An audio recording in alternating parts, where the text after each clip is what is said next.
নমস্কার, আপনারা দেখছেন সময় কলকাতা। সময় নিউজ নিয়ে রয়েছে আমি সৈকত। চোখ রাখবো বিস্তারিত খবরে। রাতের অন্ধকারে পুকুর ভরাটের অভিযোগ বারাসাতে। জানা গিয়েছে রাতের বেলায় গোপনে বারাসাত পুরসভা 6 নম্বর ওয়ার্ড এলাকায় পুকুর ভরাটের কাজ চলছিল। এই কাজে ওয়ার্ড কাউন্সিলর চম্পক দাসের মদত ছিল। তবে পুকুর মালিকের অনুমতি ছাড়াই এই অবৈধ কাজটি হচ্ছিল। বিষয়টি সামনে আসতেই ক্ষোভে ফেটে পড়েন স্থানীয় বাসিন্দারা। অভিযোগের ভিত্তিতে ঘটনাস্থলে পৌঁছয় পুলিশ প্রশাসন। পুকুর ভরাটের বৈধতা এবং অভিযোগের সত্যতা খতিয়ে দেখতে তদন্ত শুরু হয়েছে। অপরদিকে ঘটনাস্থলে আরও পৌঁছন বিজেপি নেতা অনুপ বসু।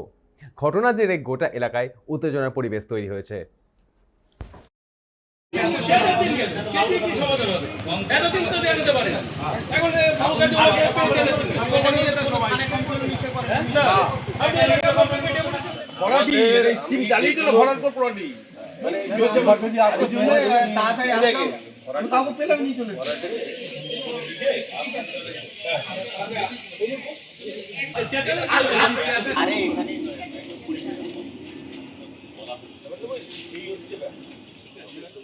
যারা পুকুরের ওনার, এই যে আমার পাশে যে দুই দাদা দাঁড়িয়ে রয়েছেন, এনরাই পুকুরের ওনার কিন্তু এনাদের বারণ সত্ত্বেও এখানে নিয়মিত পুরসভার গাড়ি এসে নোংরাগুলো ফেলে পুকুরটাকে ভরাট করার চেষ্টা করা হচ্ছে।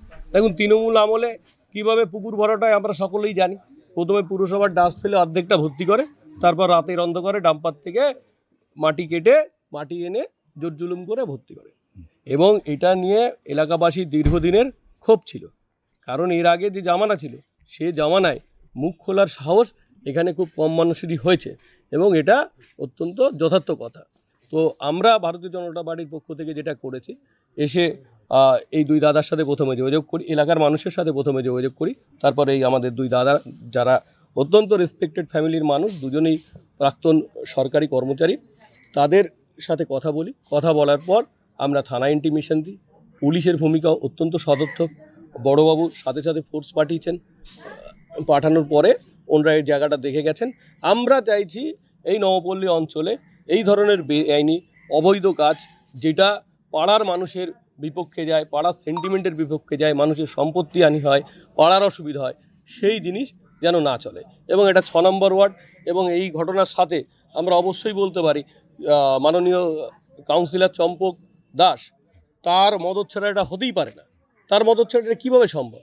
দিনের পর দিন পুরসভা এসে দেখুন আপনি কতটা এখানে ভরাট করা হয়েছে, তার অনুমতি ছাড়া এখানে কি কিছু হওয়া সম্ভব?